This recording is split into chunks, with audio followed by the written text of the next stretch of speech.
इतने अमाउंट से सिक्योर करना चाहता है, और उसके एवज में, उसके बदले में वो एक प्रीमियम के रूप में यानी धनराशि के रूप में सालाना कुछ ना कुछ इंश्योरेंस कंपनी को पे करता है। अगर किसी व्यक्ति को या किसी इंडस्ट्री को, ऑर्गेनाइजेशन को किसी भी प्रकार का नुकसान होता है, तो पॉलिसी में जो शर्तें लिखी गई थी, जो एग्रीमेंट बनाया गया था, उस शर्तों के हिसाब से जो भी नुकसान आपका होता है, उसको हर्जाने के तौर पे इंश्योरेंस कंपनी आपको पे करती है। तो बात समझ में आ गई होगी कि एक व्यक्ति और इंश्योरेंस कंपनी के बीच में ये कॉन्ट्रैक्ट है, और यहाँ पर किसी भी तरीके का लॉस अगर उस व्यक्ति को होता है, तो हर्जाने के तौर पे इंश्योरेंस कंपनी उसको क्लेम करती है।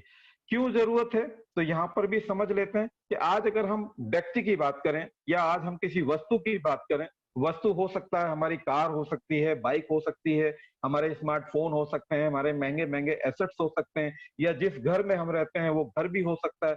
हम किसी भी वस्तु को, किसी भी व्यक्ति को बीमित कर सकते हैं, और अगर किसी वस्तु का टूटना फूटना या खोने की वजह से, या किसी व्यक्ति की देहांत होने की वजह से, मृत्यु होने की वजह से उसको जो नुकसान होता है, उसको जो परेशानियां होती है, उसकी फैमिली को जो नुकसान होता है, तो बीमा कंपनी के तहत जो एग्रीमेंट किया गया था, उस मालिक को तय शर्त के हिसाब से, जो शर्तें बनाई गई थी उसके हिसाब से उसको मुआवजा देती है, उसके फाइनेंशियल लॉसेस को कवर करती है। तो बात समझ में आ गई होगी कि इंश्योरेंस है क्या और क्यों लेना चाहिए, यानी कि किसी भी प्रकार का अगर फाइनेंशियल लॉस हो रहा है एसेट्स के ऊपर, तो उसको कवर अप करने के लिए हम इंश्योरेंस कराते हैं। अब बात आती है कि कितने प्रकार के इंश्योरेंस होते हैं। तो यहाँ पर बात करेंगे तो इंश्योरेंस के बारे में, लाइफ इंश्योरेंस को बहुत से लोगों ने जाना है, पहचाना है, और आज हेल्थ इंश्योरेंस का भी मार्केट धीरे धीरे रिकवरी कर रहा है, बढ़ रहा है, और लोगों की जरूरत के हिसाब से ये डिमांड में आ रहा है। इसी के साथ साथ लोग बाग अपनी प्रॉपर्टी को भी एश्योर्ड करते हैं, अपने व्हीकल को भी एश्योर्ड कराते हैं, इवन अपने लिए इंजरी इंश्योरेंस भी लेते हैं। और अगर कोई भी पार्टनर हमारा नेक्स्ट इंडिया के बाहर ट्रैवल करता है, तो उसके लिए कंपलसरी हो जाता है ट्रैवल इंश्योरेंस लेना। और इसी के साथ साथ वो जिस घर में रहता हो, वो घर छोटा हो या बड़ा हो, लेकिन वो घर आपका है, उस घर में भी बहुत सी वस्तुएं हैं, बहुत से एसेट्स हैं, उस घर को भी हम सिक्योर कराते हैं कि किसी भी प्रकार का नुकसान हो, तो हम उसको भी फाइनेंशियल क्राइसिस से या इंश्योरेंस कंपनी से क्लेम लेके कवर किया जा सके। और लास्ट में मैं बोलूंगा कि एक एक्सीडेंटल इंश्योरेंस भी हम करते हैं, जो बहुत कम प्रीमियम में और बहुत अच्छे फीचर्स के साथ। कारण क्या है, आज हमारे देश में बहुत से ऐसे लोग हैं जिनके लिए फाइनेंस को मैनेज करना बड़ा मुश्किल होता है, और वो अपनी फैमिली को फाइनेंशियली सिक्योर नहीं कर पाते हैं। तो ऐसे लोगों के लिए एक्सीडेंटल इंश्योरेंस बहुत से कम प्रीमियम में है, और वो इसको भी लेके अपनी फैमिली को कम से कम फाइनेंशियल सिक्योरिटी दे सकते हैं।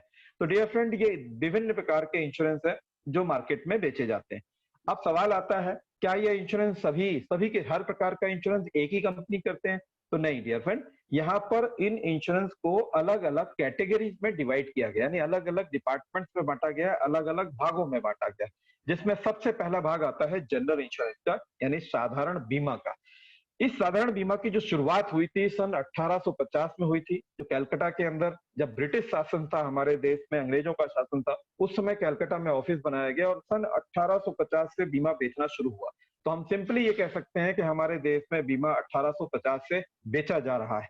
उसके बाद आया लाइफ इंश्योरेंस यानी जीवन बीमा।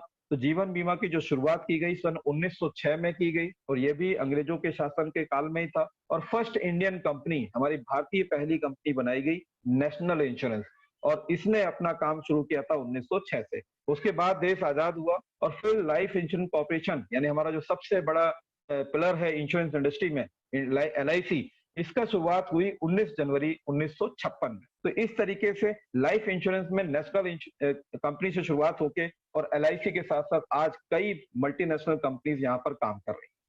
तीसरा सेक्शन आता है हमारा हेल्थ इंश्योरेंस, यानी स्वास्थ्य बीमा। स्वास्थ्य बीमा की शुरुआत हुई थी 1986 में, लेकिन ये केवल गवर्नमेंट एम्प्लॉयज के लिए लागू था, चाहे वो स्टेट के हों या सेंट्रल के हों। और कहीं ना कहीं हमारे परिवार के लोगों ने, या हम सभी जो पार्टनर्स बैठे हैं, कहीं ना कहीं किसी फैमिली ने देखा होगा, उनके फैमिली मेंबर जो गवर्नमेंट जॉब में थे, कभी कोई फैमिली को मेडिकल प्रॉब्लम्स आती थी, तो वो गवर्नमेंट से रिम्बर्स करा लेते थे, यानी कि गवर्नमेंट ने अपने एम्प्लॉयज को लिए मेडिकल सुविधा दी गई थी। लेकिन इसकी शुरुआत 2006 के बाद फिर ओपन मार्केट में लाया गया, और आज कई हेल्थ इंश्योरेंस कंपनियां हर प्रकार के व्यक्ति को यहाँ पर हेल्थ इंश्योरेंस से सिक्योर कर रही है, उसको सुरक्षित कर रही है। तो इस प्रकार से मैं कह सकता हूं कि इंश्योरेंस के लिए तीन अलग अलग कैटेगरीज हैं, जिनको हम बोलते हैं एक साधारण बीमा, लाइफ इंश्योरेंस यानी जीवन बीमा, और स्वास्थ्य इंश्योरेंस यानी कि हेल्थ इंश्योरेंस। अब सबसे पहले हम बात करेंगे जनरल इंश्योरेंस के साधारण बीमा में हम क्या-क्या चीजें कवर करते हैं और किन-किन चीजों को हम इंश्योर कर सकते हैं। तो डियर फ्रेंड, सबसे पहला आता है व्हीकल इंश्योरेंस यानी वाहन बीमा। आज वाहन हमारे लाइफ में एक अभिन्न अंग बन चुका है। हमारी दिन प्रतिदिन की दिनचर्या में हमारा वाहन बहुत बड़ा रोल अदा करता है। तो हमें अपने वाहन का इंश्योरेंस कराना भी चाहिए और ये ज़रूरी भी है। नियमों के अनुसार ये कानूनी नियम भी है कि आप इसका इंश्योरेंस कराएँ। तो अपना वाहन किसी भी प्रकार का वाहन हो, चाहे वो टू व्हीलर हो, चाहे फोर व्हीलर हो, चाहे आपका ई-रिक्शा हो, ऑटो हो, छोटा हाथी हो, ट्रक हो, बस हो, स्कूल बस हो, लोडर हो, किसी भी प्रकार का वाहन जिसका रजिस्ट्रेशन परिवहन विभाग के द्वारा किया गया है, उसका इंश्योरेंस होना कंपल्सरी है। लोग नहीं कराते हैं, उसके एवज में फिर उनको बहुत सी परेशानियाँ भुगतनी पड़ती हैं। दूसरा है ट्रैवल इंश्योरेंस, यानी कि अगर आप इंडिया के बाहर विदेश यात्रा करना चाहते हैं तो ट्रैवल इंश्योरेंस लेना कंपल्सरी होता है। बगैर ट्रैवल इंश्योरेंस लिए आप यहाँ से बाहर नहीं जा सकते हैं। कारण ट्रैवल के दौरान यानी यात्रा के दौरान अगर आपका कोई भी लगेज के साथ नुकसान होता है या किसी व्यक्ति के साथ स्वास्थ्य का नुकसान होता है, तो ट्रैवल इंश्योरेंस पॉलिसी के अंतर्गत वो वहाँ पर उसको यूज़ कर सकता है, उसके बेनिफिट ले सकता है। इसी तरीके से वो जिस घर में रहता है, उस घर को भी सिक्योर कर सकता है, उस घर में महँगी-महँगी जो वस्तुएँ हैं, उनको सिक्योर कर सकता है और किसी आपदा के समय पर या किसी विपदा के समय में घर में कोई नुकसान होता है और उसमें एसेट्स का नुकसान होता है, तो उसको भी वो क्लेम कर सकता है, अपने फाइनेंशियल लॉसेस को कवर कर सकता है। इसी तरीके से बिज़नेस इंश्योरेंस की अगर मैं बात करूँ, व्यापारिक इंश्योरेंस की बात करूँ, तो हो सकता है हमारे बीच में बहुत से लोग हैं जो इंडस्ट्रियल हैं, तो इंडस्ट्री यानी कि अपनी फैक्ट्री का इंश्योरेंस करा सकते हैं। बहुत से लोगों के पास गोडाउन है जहाँ पर लाखों करोड़ों रुपए का सामान रखा हुआ है, वो अपने गोडाउन का इंश्योरेंस कर सकते हैं, अपने लगेज का इंश्योरेंस कर सकते हैं। बहुत से लोगों के बड़े-बड़े शोरूम हैं, शोरूम में लाखों करोड़ों रुपए का स्टॉक रखा हुआ है और सेल करते हैं, तो वो अपने शोरूम का इंश्योरेंस करा सकते हैं। बहुत से लोगों ने अपनी दुकान बनाई हुई है, उस दुकान का इंश्योरेंस कर सकते हैं और बहुत से लोगों ने सिर्फ अपने काम के लिए ऑफिस बनाया हुआ है, तो अपने ऑफिस को भी आप इंश्योर कर सकते हैं। ये जितने भी व्यापार से संबंधित चीजें आती हैं, उनको हम बिज़नेस इंश्योरेंस के अंतर्गत कवर करते हैं। कारण आपने सुना होगा कि कभी इंडस्ट्री में नुकसान होता है, कभी गोडाउन में आग लग जाती है, कभी ऑफिस में, कभी शोरूम में, कभी शॉर्ट सर्किट से डिफरेंट डिफरेंट वेज में आपने देखा होगा कि कहीं न कहीं नुकसान होता है और उस नुकसान की भरपाई इंश्योरेंस कंपनी से क्लेम लेके किया जाता है। इसी तरीके से बहुत से घरों में ज्वेलरी आज हमारी महिलाओं का आभूषण का वस्त्र हो चुका है और हमारी महिलाएं ज्वेलरी को बहुत पसंद करती हैं, गोल्ड ज्वेलरी को बहुत लाइक करती हैं और कहीं न कहीं हम इसको एसेट्स के रूप में भी यूज़ करते हैं। कभी ऐसी किसी व्यक्ति के साथ विपदा आ जाती है तो वो गोल्ड को कहीं पर डिपॉज़िट करके या उसको सेल करके उसके अगेंस्ट फाइनेंस को लेके वो अपनी चीज़ों को सुधार सकता है।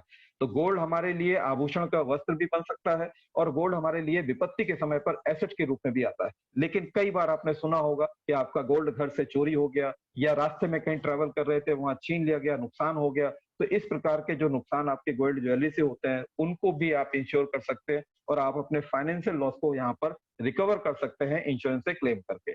इसी तरीके से पर्सनल एक्सीडेंटल इंश्योरेंस हो या क्रिटिकल हेल्थ इंश्योरेंस हो, वो भी आप ले सकते हैं, जिससे कि अगर एक्सीडेंट के दौरान कोई नुकसान हो या किसी भयानक बीमारी में आपको परेशानी हो रही है, तो वहाँ पर भी आप क्लेम लेके अपने फाइनेंस से रिकवरी कर सकते हैं।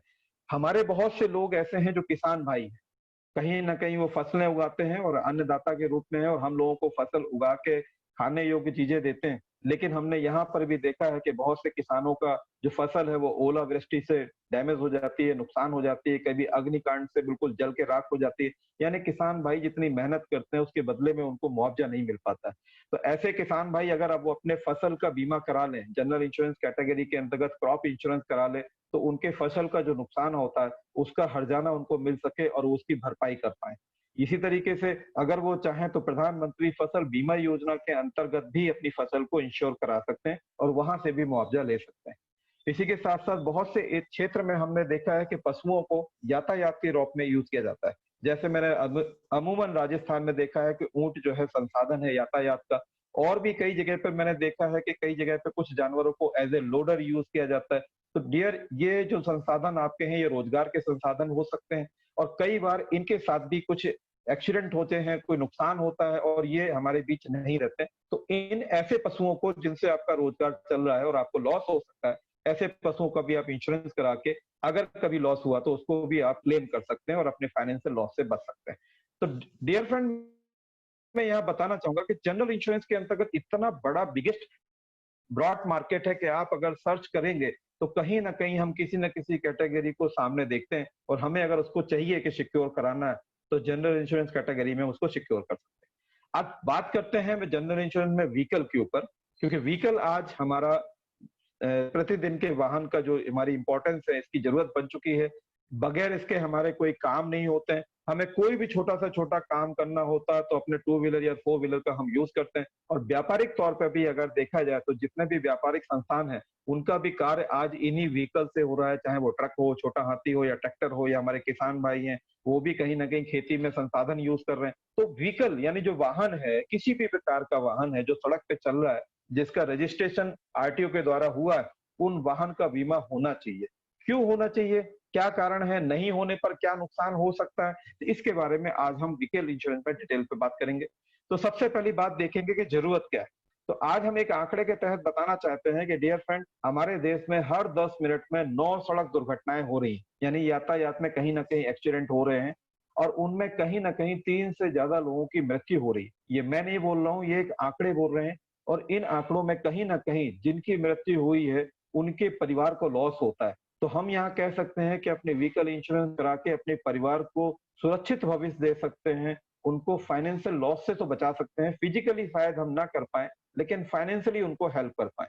और ये आंकड़े अगर बता रहे हैं तो आपने देखे भी होंगे कि ऐसा बहुत अमूमन होता है। दूसरे आंकड़े भी अगर मैं बात करूं, तो इन एक्सीडेंट को अगर मैं एज वाइज लेके चलूं, उम्र वाइज चलूं, तो ये 2016 का आंकड़ा है, जो परिवहन मंत्रालय के द्वारा दिया गया। यानी परिवहन मंत्रालय ने, डिपार्टमेंट ने ये आंकड़े दिए हैं कि किस एज में सबसे ज्यादा एक्सीडेंट होते हैं। तो आप देखेंगे कि 18 वर्ष से जो कम उम्र के बच्चे थे, उनका 10,662 लोगों का रोड एक्सीडेंट में, दुर्घटना में मृत्यु हुई है। 18 से 35 साल का जो युवा होता है, नया नया होता है, जोश में होता है और अपने रोजगार के लिए निकलता है, और सबसे ज्यादा रोड पर काम भी वही करता है, क्योंकि उसे मार्केटिंग करनी है या अपना नौकरी करनी है या अपना व्यापार करना है। और ऐसी स्थिति में देखा गया कि रोड के ऊपर एक्सीडेंट में सबसे ज्यादा मृत्यु भी इन्हीं की हो रही है। और ये आंकड़े बताते हैं कि 69,851 लोग, लगभग 70,000 लोगों की मृत्यु होती है जो 18 से 35 साल के बीच में।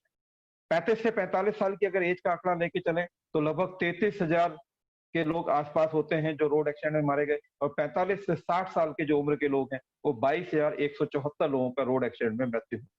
तो हम ये कह सकते हैं कि अगर अपने परिवार को सुरक्षित रखना है, तो बेस्ट से बेस्ट इंश्योरेंस प्लान अपनी गाड़ी का, व्हीकल का करा सकते हैं, और जो नुकसान फैमिली को हो रहा है, उस नुकसान को फाइनेंशियली आप सिक्योर कर सकते हैं। दूसरा मैं आंकड़ा बताना चाहूंगा 2017 का, ये भी परिवहन मंत्रालय के द्वारा दिया गया है, और इसमें व्हीकल के ऊपर दिया गया है आंकड़ा कि किस वाहन पर कितने ज्यादा एक्सीडेंट होते हैं। तो यहाँ पर देखा गया है कि रोड एक्सीडेंट में सबसे ज्यादा जो डेथ होती है, वो टू व्हीलर पे होती है, यानी दोपहिया वाहन पर होती है, जिसका आंकड़ा बताया गया है 48,746 लोगों का टू व्हीलर के ऊपर एक्सीडेंट हुआ और उनकी मृत्यु हुई। दूसरे नंबर पे हमारी पर्सनल कार हो सकती है, कैब हो सकती है, या हमारे वैन या टैक्सी जो हम बुक करते हैं, ये भी हो सकते हैं। तो इनके आंकड़े बताते हैं कि 26,869 लोगों का कार से या टैक्सी से या वैन से एक्सीडेंट के दौरान मृत्यु हुई है। और तीसरे नंबर पे, यकीन नहीं मानेंगे, एक ऐसा आंकड़ा है जो आपको आश्चर्यचकित कर देगा कि 20,457 लोग वो थे जिनके पास वाहन नहीं था, यानी रोड पे चलता हुआ पैदल यात्री था। लेकिन आपने सुना होगा कि कभी ना कभी किसी वाहन से किसी पैदल यात्री को एक्सीडेंट किया गया और उसका वहां पर देहांत हो गया। तो आंकड़े बताते हैं कि 20,457 पैदल यात्री भी कहीं ना कहीं वाहन दुर्घटना में मारा गया है, उसकी मृत्यु हुई है। और कई व्हीकल्स हैं जिनके अलग अलग आंकड़े हैं, तो आप समझ सकते हैं कि हम सबसे ज्यादा टू व्हीलर और फोर व्हीलर का या पैदल यूज करते हैं, और सबसे ज्यादा रोड एक्सीडेंट में मरने वालों की संख्या भी यही है। तो हमारे परिवार को जो लॉस हो रहा है, उसको कैसे कवर किया जाए, इट्स इम्पोर्टेंट, तो ये समझने की जरूरत है। अब एक्सीडेंट ना हो, क्या किया जाए? तो ये जिम्मेवारी हम सभी की है, क्योंकि हमारे पीछे हमारा परिवार है, हमारी रिस्पॉन्सिबिलिटी है, हमारी जिम्मेवारियां हैं। तो हम एक्सीडेंट से कैसे बच सकते हैं? तो इसके लिए सबसे अच्छा तरीका है कि जो भी हमारे रोड सेफ्टी रूल्स बनाए गए, यानी यातायात के नियम बनाए गए हैं, उन नियमों का पालन करें। क्योंकि एक्सीडेंट होने का कारण होता है कि आप नियमों का उल्लंघन करते हैं और कभी ना कभी उस एक्सीडेंट का शिकार होते हैं, दुर्घटना का शिकार होते हैं। तो हमें रोड सेफ्टी रूल्स का फॉलो करना है, नियमों का पालन करना है। दूसरा, कभी भी ड्रिंक करके ड्राइव ना करें, क्योंकि अमूमन देखा गया है, पाया गया है कि ड्रिंक करने के बाद जब ड्राइविंग होती है तो एक्सीडेंट होने के चांसेस ज्यादा हो जाते हैं अमूमन नॉर्मल वे में, क्योंकि कई बार ड्राइवर अनकॉन्शियस हो जाता है और एक्सीडेंट हो जाते हैं और उसमें बहुत बड़ी दुर्घटना हो जाती है। तो ड्रिंक करके कभी ड्राइव ना करें, ये भी हमारी एक जिम्मेवारी है। और तीसरी जिम्मेवारी है, अगर आप टू व्हीलर चला रहे हैं, दोपहिया वाहन चला रहे हैं, चाहे मोटरसाइकिल हो या स्कूटी हो या कोई भी वाहन हो, तो आप हेलमेट जरूर पहने, क्योंकि हेलमेट ना होने पर कई बार देखा गया है कि रोड एक्सीडेंट में हेलमेट ना होने की वजह से मृत्यु हुई है, और हेलमेट होने से कई बार लोग बचे भी। तो ये एक जिम्मेवारी भी है। और दूसरा, अगर कानूनी तौर पे देखा जाए तो हेलमेट ना पहनना भी आपके लिए एक जुर्म के बराबर है और आप उसका चालान भुगतते हैं। और अगर तीसरी मैं बात करूं कि अगर आपने हेलमेट नहीं पहना था और अगर किसी राइडर की किसी एक्सीडेंट में, दुर्घटना में डेथ हो जाती है और उसकी फैमिली क्लेम करती है, मुआवजा मांगती है, तो कई बार इंश्योरेंस कंपनी मुआवजा रद्द कर देती है, कैंसिल कर देती है। क्यों? क्योंकि राइडर ने टू व्हीलर के ऊपर हेलमेट नहीं पहना होता। तो डियर फ्रेंड, आप इंश्योरेंस कराने के बाद भी अगर गलतियां कर रहे हैं और फिर फैमिली को उसका कंपनसेशन ना मिले, तो ये रिस्पॉन्सिबिलिटी है, आपकी जिम्मेदारी है कि आप टू व्हीलर के ऊपर हेलमेट जरूर पहनें। इसी तरीके से अगर आपने अपनी गाड़ी का इंश्योरेंस नहीं कराया है, तो उसको जरूर कराएं, क्योंकि ये एक एक्ट है, एक नियम है, ये कानून है कि अगर अपनी गाड़ी का इंश्योरेंस नहीं कराते हैं तो आपको 2000 रुपए का चालान हो सकता है, जुर्माना हो सकता है, या फिर आपके को 3 महीने की जेल की सजा भी हो सकती है। और कई केसेस में तो मैंने ये भी देखा है कि 2000 रुपए का जुर्माना भी भुगतना पड़ा और 3 महीने की जेल भी जाना पड़ा। तो ये हमारे किसी व्यक्ति के साथ ना हो, तो इंश्योरेंस जरूर करा के रखें, वो चालान से भी बचे और जेल जाने से भी बचे। और सबसे बड़ी बात, हमारी सुविधा के लिए देख लीजिए कि नेक्स्ट मनी इंश्योरेंस ने 24 से ज्यादा कंपनियां हमारे बीच में लाके रख दी हैं और बेस्ट से बेस्ट प्लान रखे हैं अपने वाहन बीमा के लिए। हमने करना क्या है? घर बैठ के ऑनलाइन इसको समझना है, करना है और उसके बेनिफिट लेना है, और ऐसे चालान से और ऐसी सजा से बचना है। इसी में अगर मैं एक आर्टिकल के जरिए एक नुकसान बताना चाहूंगा कि अगर आप वाहन का बीमा नहीं कराते हैं तो कितने बड़े नुकसान में आप आ सकते हैं।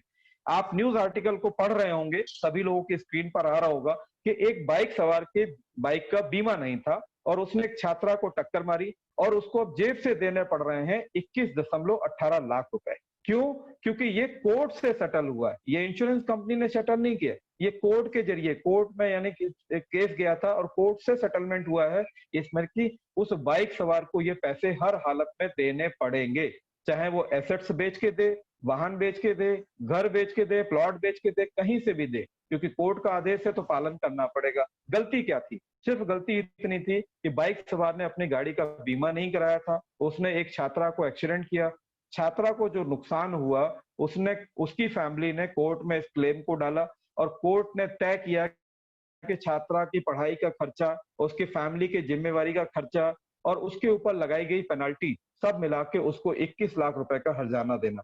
डियर फ्रेंड, एक हादसा और भी है जिसका मेरे पास आर्टिकल नहीं है, मैं एक बताना चाहूंगा कि एक कार सवार ने एक साइकिल एक्सीडेंट किया था और उस साइकिल सवार का जो है रोड दुर्घटना में मृत्यु हो गई। लेकिन जब बाद में पता लगा तो वो साइकिल सवार एक ऑर्गेनाइजेशन में जॉब करता था और उसकी महीने की सैलरी 50,000 से ऊपर की थी। अब आप यकीन मानेंगे कि उसको भी कोर्ट से क्लेम लड़ना पड़ा क्योंकि कार का इंश्योरेंस नहीं था और वहां कोर्ट के जरिए उसको 1,27,00,000 का क्लेम देना पड़ा और ये हादसा हमारे शहर में हुआ। उसका आर्टिकल मेरे पास नहीं है, अगर मेरे पास आएगा तो मैं कभी उस आर्टिकल को भी आपके साथ शेयर करूंगा।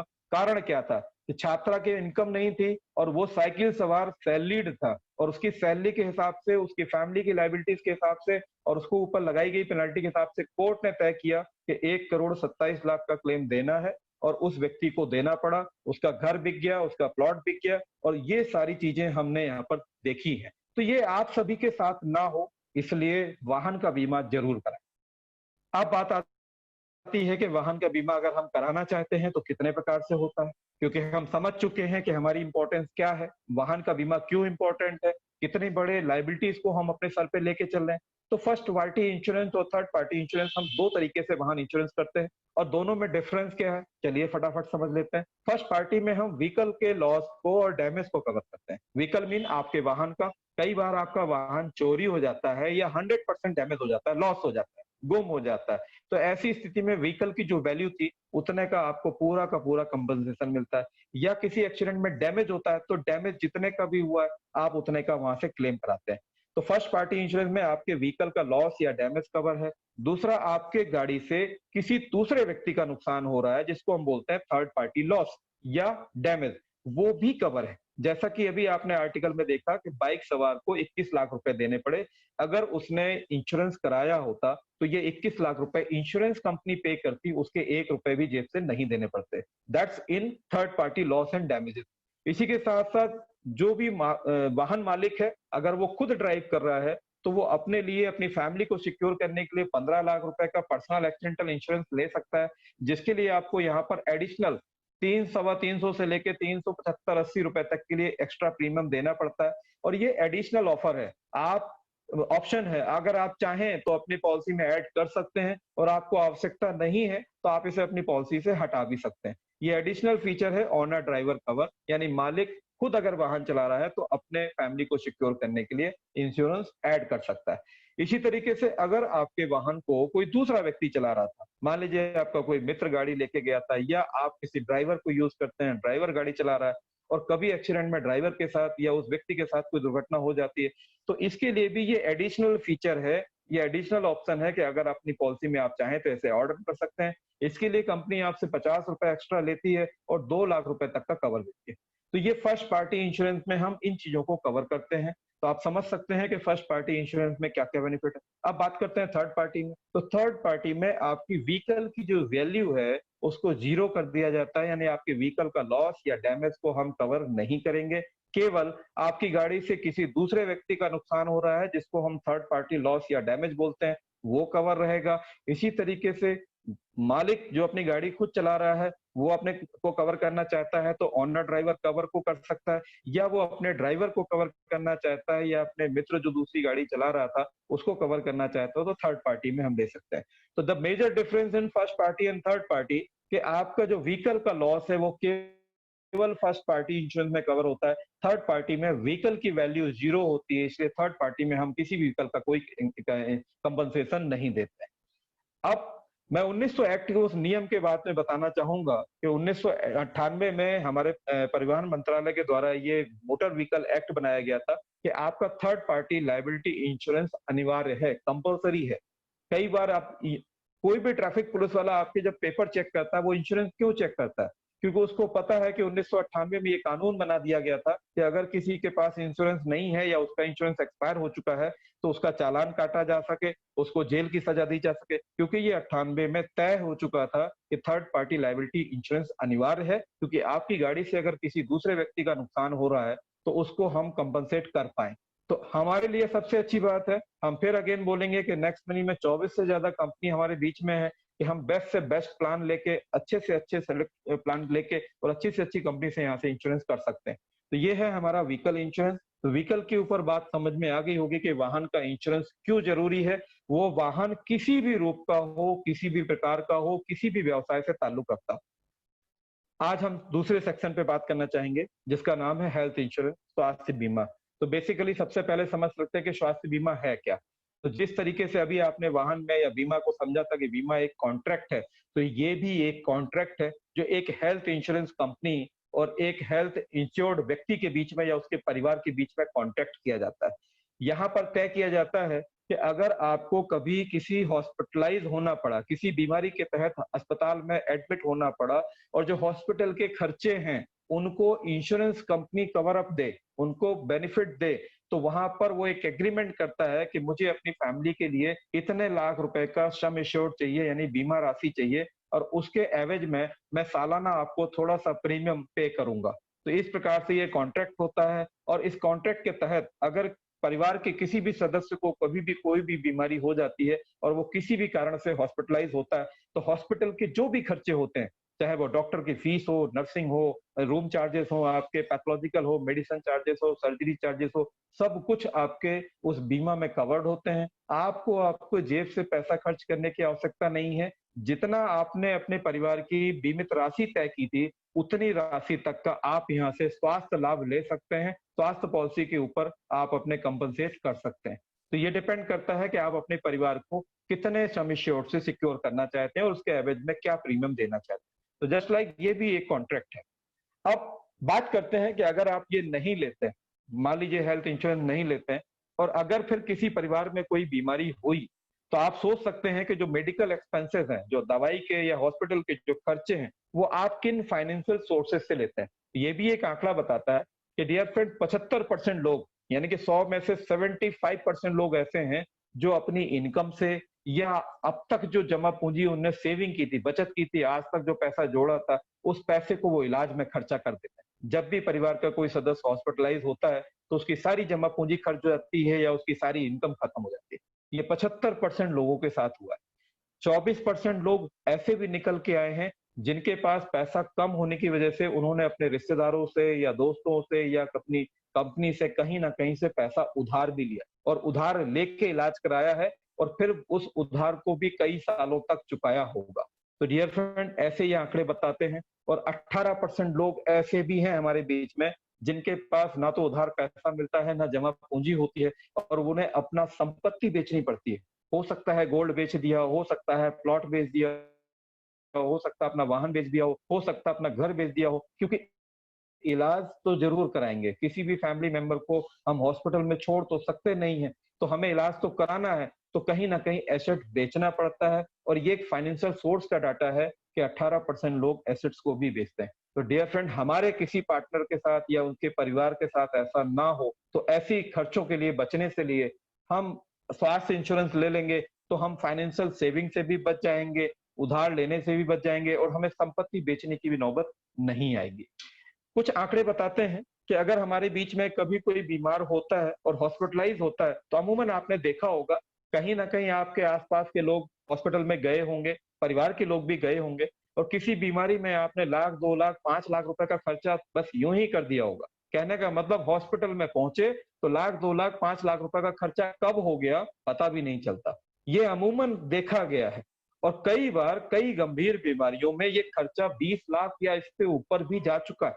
बहुत से लोगों ने इतने बड़े-बड़े खर्चे को भी झेला है।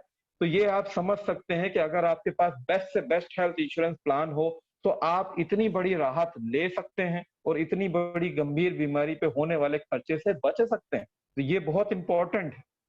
दूसरा एक बात करना चाहेंगे हम उन लोगों के लिए जो सर्विस क्लास लोग हैं, ये नौकरी करते हैं और 30-35 साल नौकरी करने के बाद रिटायरमेंट लेते हैं। और रिटायरमेंट के समय आपने देखा होगा कि जब वो रिटायरमेंट लेते हैं तो अमूमन एक आंकड़ा बताया गया है कि 4 में से 1 व्यक्ति रिटायरमेंट के समय पे किसी न किसी गंभीर बीमारी से शिकार होता है। यानी उसको अपनी जॉब के दौरान, उस साइकिल के दौरान किसी न किसी बीमारी ने ग्रसित कर दिया है और वो अपनी जमा पूंजी भी खर्च कर रहा है और अपनी इनकम को भी खर्च कर रहा है। और रिटायरमेंट माने होने के बाद जो भी उसके पास पूंजी थी वो उसी से इलाज कराता है। तो हमें ऐसे फैमिली मेंबर्स के लिए या हमारे जो पेरेंट्स हैं जो रिटायरमेंट के नजदीक हैं उनके लिए भी हमें हेल्थ इंश्योरेंस बहुत बड़ी हेल्प करता है, बहुत बड़ी मदद करता है और उनकी पूरी जिंदगी की जमा पूंजी को हम खर्च होने से बचा सकते हैं। और ये अमूमन पाया गया है, देखा गया है। इसी तरीके से मैं अगर आज की बात करूं, डियर फ्रेंड, आज हम पूरे देश की बात कर लें या पूरे विश्व की बात कर लें तो एक भयानक बीमारी से जूझ रहे हैं जिसका नाम है कोविड-19 यानी कोरोना। और कोरोना में आपने देखा होगा कि हॉस्पिटल के जो खर्चे आ रहे हैं, जो बिल आ रहे हैं, वो मिनिमम 2 लाख से लेके 8 लाख, 10 लाख, इससे ऊपर के भी बड़े-बड़े बिल आ रहे हैं, बड़े-बड़े खर्चे हो रहे हैं। प्राइवेट हॉस्पिटल में अगर जाते हैं तो आपको और भी बड़े खर्चे होने पड़ते हैं। लेकिन जिन लोगों ने पहले से हेल्थ इंश्योरेंस ले रखा था, अगर वो ऐसी बीमारी से इन्फेक्टेड हुए हैं और उनको हॉस्पिटलाइज होना पड़ा है, वो प्राइवेट हॉस्पिटल में गए और उन्होंने क्लेम रजिस्टर्ड किया और अपने इलाज को इंश्योरेंस कंपनी से क्लेम लेके पूरा किया। तो ये आंकड़े भी आज हम आपके सामने शेयर करेंगे कि कितने लोगों ने कितना क्लेम लिया है और कब तक लिया है। तो मैं यहाँ कह सकता हूँ कि हमारे पास बेस्ट से बेस्ट हेल्थ इंश्योरेंस प्लान है।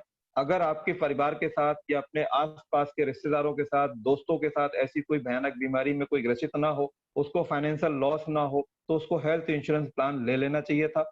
और अगर वो अभी भी ले लेता है, तो आने वाले समय में अगर किसी बीमारी से जूझना पड़े, तो उसके लिए एक फाइनेंशियल सिक्योरिटी रहेगी।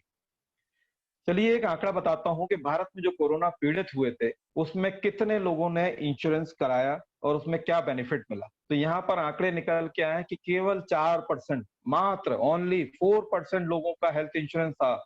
अब आप समझ सकते हैं कि 4 जून 2020 जो अभी-अभी निकल के गया है, टोटल इन्फेक्टेड लोग थे 2,17,000। 2,17,000 हमारे देश में इन्फेक्टेड थे और उनमें से जो इंश्योरेंस कंपनी से पीड़ित थे, उनमें से आंकड़े थे 8,500 लोग जिन्होंने हेल्थ इंश्योरेंस पॉलिसी करा रखी थी। और उन लोगों ने जो क्लेम लिया है, वो क्लेम राशि है 135 करोड़, 135 करोड़। तो आप सोच सकते हैं कि इन 8,500 लोगों ने अपने हेल्थ इंश्योरेंस का बेनिफिट लिया और जो खर्चा उनके फाइनेंशियल सेविंग से होना था, वो इंश्योरेंस कंपनी ने उन्हें कवर किया। डियर, सबसे बड़ा मौका क्या है हमारे पास? हमारे पास मौका है कि मात्र 4% लोग इंश्योर हैं। हमारे देश की जनसंख्या का 96% मार्केट अभी भी खाली है। अगर हम कहीं न कहीं मार्केट में अप्रोच करें और उनको हेल्थ इंश्योरेंस के बारे में बताएँ, तो बहुत बड़ा बिज़नेस क्रिएट कर सकते हैं, बहुत बड़ी इंडस्ट्री को हम यहाँ पर बना सकते हैं और अपनी इनकम को भी बहुत बड़े लेवल पे ले जा सकते हैं। तो this is the biggest opportunity for you. अब बात करते हैं हेल्थ इंश्योरेंस के बेनिफिट्स क्या हैं? क्या समझाएँगे लोगों को हेल्थ इंश्योरेंस के बारे में? तो यहाँ पर मैं बताना चाहूँगा कि अगर किसी भी बीमारी के तहत आपको ट्रीटमेंट लेना होता है, तो आपको क्या-क्या चीज़ें कवर हैं और क्या-क्या फ़ायदे मिलते हैं? तो कुछ फ़ायदे मैं आपको बताना चाहूँगा। सबसे पहला बेनिफिट है प्री हॉस्पिटलाइज़ेशन, यानी जिस बीमारी में आप ट्रीटमेंट ले रहे थे डॉक्टर से और डॉक्टर आपको एडमिट नहीं कर रहा था, केवल आपको चेक कर रहा था, कुछ टेस्ट करा रहा था, कुछ मेडिसिन दे रहा था। लेकिन आफ्टर सम टाइम डॉक्टर बोलता है कि कंडीशन ठीक नहीं है, आपको एडमिट होना पड़ेगा। तो डियर फ्रेंड, एडमिट होने से पहले 30 से 60 दिन जो भी आपने खर्चा किया था दवाई पे, डॉक्टर की फीस पे, पैथोलॉजिकल टेस्ट पे, उन सभी के बिल लगाकर आप उस अमाउंट को रिम्बर्स कर सकते हैं। तो दैट्स द फर्स्ट बेनिफिट कि एडमिट होने से पहले जो खर्चे हुए हैं 30 से 60 दिन के, वो आप रिम्बर्समेंट ले सकते हैं। दूसरा है आईपीडी, यानी अब आप एडमिट हो गए, हॉस्पिटल के अंदर आ गए हैं, तो सबसे पहली चीज हॉस्पिटल में 24 घंटे एडमिट रहना कंपलसरी है, अदरवाइज आपका क्लेम रजिस्टर्ड नहीं होगा। ध्यान दीजिएगा, 24 घंटे के बाद ही आपका क्लेम रजिस्टर्ड होता है, तो मिनिमम 24 घंटे के लिए आप एडमिट होंगे।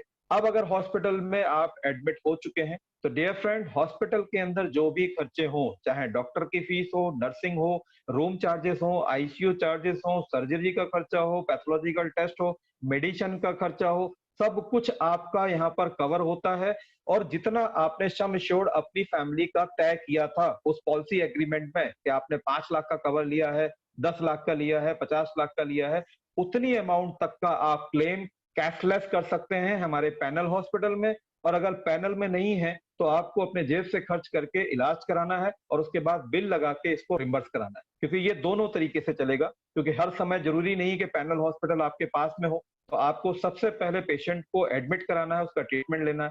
अगर पैनल हॉस्पिटल में है तो कैशलेस चलेगा, और पैनल में नहीं है तो आपको रिम्बर्समेंट के जरिए जाना पड़ेगा। देन आफ्टर डिस्चार्जिंग, यानी हॉस्पिटल से डिस्चार्ज होने के बाद हम इसको बोलते हैं पोस्ट हॉस्पिटलाइजेशन। तो डियर फ्रेंड, डिस्चार्ज होने के बाद भी अगर आपका रूटीन चेकअप हो रहा है, रूटीन में ट्रीटमेंट चल रहा है, रूटीन में मेडिसिन चल रही है, टेस्ट चल रहे हैं, डॉक्टर आपको कंसल्टेंसी दे रहा है, तो वो भी जो खर्चे हैं आपके डिस्चार्ज होने के बाद के खर्चे, 60 दिन से 90 दिन के खर्चे भी पोस्ट हॉस्पिटलाइजेशन में कवर किए जाते हैं। तो आप समझ लीजिए कि हॉस्पिटल में एडमिट होने से पहले, एडमिट होने पर और एडमिट होने के बाद के सारे खर्चे आपको कवर किए जा रहे हैं। इसके साथ-साथ कुछ हमारे डे केयर ट्रीटमेंट भी हैं। डे केयर ट्रीटमेंट का मतलब more than 500 disease medical science ने डिक्लेयर की हैं कि इन बीमारियों में आपको एडमिट होने की आवश्यकता नहीं है। आप सुबह आइए, डॉक्टर से अपॉइंटमेंट लीजिए, दोपहर तक अपनी सर्जरी कराइए, ऑपरेट कराइए और शाम को छुट्टी करा के ले चले जाइए। तो ऐसी भी 500 से ज्यादा बीमारियां हैं जो डिक्लेयर की गई हैं, और इन बीमारियों पे इंश्योरेंस कंपनी ने अमाउंट को तय किया है। ये फिक्स है कि आपको इस बीमारी पे इतना ही क्लेम मिलना है। उदाहरण के तौर पे आज हम सुनते होंगे मोतियाबिंद, यानी जिसको बोलते हैं कैटरेक्ट। पहले ये इलाज जब होता था, ऑपरेशन होता था, तो 4 से 6 दिन हॉस्पिटलाइज रहना पड़ता था। लेकिन आज मेडिकल साइंस इतना एडवांस हो चुकी है कि हम पेशेंट को लेके सुबह जाते हैं, अपॉइंटमेंट लेते हैं, दोपहर तक ऑपरेशन होता है और शाम तक छुट्टी हो जाती है। तो ऐसी ट्रीटमेंट पर इंश्योरेंस कंपनी कहती है अगर आपने एक आंख का ऑपरेशन कराया तो 25 से 30 हजार रुपए का हम खर्चा देंगे, और अगर आपने दोनों आंख का कैटरेक्ट का ऑपरेशन कराया तो 50 से 60 हजार रुपए का खर्चा देंगे। यानी यहाँ पर अमाउंट की सीमा रेखा तय है। तो ऐसी 500 बीमारियां हैं जिनके अलग अलग खर्चे और अलग अलग अमाउंट तय है। इसी तरीके से जो भी मेच्योर कैंडिडेट हैं हमारी पॉलिसी में, मान लीजिए मैंने पूरी फैमिली को सिक्योर किया है, तो फैमिली में हम बच्चे हमारे अनमेच्योर हैं, लेकिन जो मेच्योर है वो एनुअल हेल्थ चेकअप करा सकते हैं, और ये हेल्थ चेकअप भी फ्री ऑफ कॉस्ट है, आपको कोई चार्जेस देने की जरूरत नहीं है। आप एनुअल हेल्थ चेकअप करा के ये देख सकते हैं कि आपके शरीर में किसी प्रकार का कोई बदलाव तो नहीं हो रहा है, कोई बीमारी तो नहीं उत्पन्न हो रही है तो आप डॉक्टर से कंसल्ट कर सकते हैं। तो डियर फ्रेंड, ये आपका फ्री ऑफ कॉस्ट है, आपको कोई जेब से चार्जेस देने की आवश्यकता नहीं है। आप हर साल जो मेच्योर यानी हस्बैंड वाइफ हैं वो अपना एनुअल हेल्थ चेकअप करा सकते हैं। बच्चे हेल्थ चेकअप में कवर नहीं होते हैं। इसी के साथ साथ अगर आपने पॉलिसी ली हुई है और आप पॉलिसी चला रहे हैं और टचवुड आपका कोई क्लेम नहीं आता है, पूरे साल स्वस्थ रहते हैं, आपका परिवार पूरा स्वस्थ रहता है, बहुत अच्छी बात है। तो यहाँ पर आपको एक बेनिफिट मिलता है नो क्लेम बोनस का। अब वो नो क्लेम बोनस क्या है? तो कंपनी कहती है कि हम आपके बोनस में जो सम एश्योर्ड है उसमें 10% सालाना इंक्रीज करते हुए 10 साल तक या अगले कुछ सालों तक हम इसको बढ़ाते जाएँगे। तो उसका बेनिफिट क्या है? तो उसका बेनिफिट ये है कि अगर आपने 1 साल, 2 साल, 3 साल, 5 साल पॉलिसी चलाई और आपने क्लेम नहीं लिया, तो हर साल 10% के हिसाब से या कुछ कंपनी अलग-अलग परसेंट के हिसाब से आपको नो क्लेम बोनस देती है, वो ऐड ऑन हो जाता है। अब मान के चलिए मैंने पॉलिसी 5 लाख की ली है, 2 साल से क्लेम नहीं लिया है, तो 10-10% का अगर इंक्रीमेंट भी लगाऊँ, तो 50-50 हज़ार करके 2 साल का इंक्रीमेंट लग गया, तो अब 6 लाख रुपए तक का मैं क्लेम ले सकता हूँ। तो प्रीमियम वही है, लेकिन नो क्लेम बोनस के अंतर्गत हमें एक एक्स्ट्रा बेनिफिट मिल गया बोनस के तौर पे और ये बोनस भी हम हॉस्पिटलाइज्ड एक्सपेंसेस में कवर अप करते हैं। तो इस तरीके से इसको हम 100% तक या कुछ कंपनी 150% तक कवर करती है नो क्लेम बोनस को। ये आपका बेनिफिट है। दूसरा बेनिफिट है जो लोग टैक्स रिफंड फाइल करते हैं, आईटीआर भरते हैं और जिनकी इनकम अच्छी है और अपने टैक्स रिबेट चाहते हैं, बचत चाहते हैं अपनी इनकम में, तो वो टैक्स बेनिफिट भी ले सकते हैं 80D के अंतर्गत। 80C में हमारा लाइफ इंश्योरेंस, पीपीसी और बाकी सारी चीजें आते हैं, लेकिन 80D जो हमारा स्वास्थ्य बीमा है, या आपने अपने लिए लिया हो, अपने परिवार के लिए या आपने अपने पेरेंट्स के लिए लिया हो, उन दोनों प्रीमियम को हम 80D के अंतर्गत टैक्स बेनिफिट रिबेट में ले सकते हैं। तो ये तो थे कुछ बेनिफिट हेल्थ इंश्योरेंस के जो मेन बेनिफिट मैंने आपको बताए। अब मैं कुछ बताना चाहूंगा एक्सक्लूजन कि आपको इन हेल्थ इंश्योरेंस में क्या नहीं मिलेगा। ये जानना बहुत जरूरी है। लोग शिकायत करते हैं, कंप्लेंट आती है और कहीं ना कहीं आंकड़े भी बताते हैं कि लोगों को क्लेम नहीं मिलता है। बहुत सी कंपनीज के बहुत से आंकड़े हैं जो क्लेम नहीं दिए गए, वो क्यों नहीं दिए गए, रीजन क्या था, उसके ऊपर बात करते हैं। तो सबसे पहला रीजन हो सकता है कि फर्स्ट 30 डे के अंदर क्लेम आया हो। मान लीजिए आज आप पॉलिसी लेते हैं और विद इन 30 डे अगर आप क्लेम लेने आएंगे तो डियर फ्रेंड कोई क्लेम नहीं मिलेगा, क्योंकि कंपनी पहले 30 दिन कोई क्लेम रजिस्टर्ड नहीं करती। तो कई बार क्लेम रिजेक्ट होने का कारण ये भी हो सकता है। तो पॉलिसी लेने के 30 दिन तक किसी भी बीमारी में किसी भी क्लेम लेने की उम्मीद ना रखें। हाँ, अगर किसी कारण से एक्सीडेंट हुआ है या हार्ट अटैक हुआ है, ये इंस्टेंट होता है, इसका पता नहीं होता, तो ऐसी कंडीशन पे आप उसी पॉलिसी में क्लेम ले सकते हैं, केवल हार्ट अटैक और एक्सीडेंट को छोड़ के। बाकी अदर डिसीज में आपको कोई क्लेम 30 दिन मिलने वाला नहीं है। दूसरा है 2 ईयर एक्सक्लूजन, 2 साल। तो मेडिकल साइंस ने कुछ बीमारियों के नाम दिए हैं, उनको तय किया है कि हमारे शरीर के अंदर इन बीमारियों को पनपने में कुछ समय लगा होगा, ये एकदम से उत्पन्न नहीं हुई। तो मेडिकल साइंस ने उसको 2 साल के एक्सक्लूजन में डाल दिया। जैसे किडनी में स्टोन हो गया, जिसको हम बोलते हैं पथरी, गॉल ब्लैडर में स्टोन हो गया है, वेरिकोज वेन हो गई है, हर्निया हो गया है, या आपका नी रिप्लेसमेंट आ गया है। तो सर इस तरीके से बहुत सी बीमारियां हैं जिनको 2 ईयर स्पेसिफिक डिसीज में रखा गया है। अगर ऐसी बीमारी पर 2 साल से पहले आप क्लेम लेंगे तो आपको क्लेम रिजेक्ट होना है, आपको क्लेम नहीं मिलेगा, क्योंकि मेडिकल साइंस बोलती है कि इन बीमारियों को कम से कम 2 साल लगते हैं डेवलप होने में। 2 साल के बाद आप क्लेम लीजिए, कभी रिजेक्ट नहीं होगा, आपको ये कंपनसेट मिलेगा। इसी तरीके से नेक्स्ट एक्सक्लूजन है 4 ईयर का। 4 ईयर का मतलब pre existing disease and injury. 4 साल की एक्सक्लूजन किस पे चलेगा?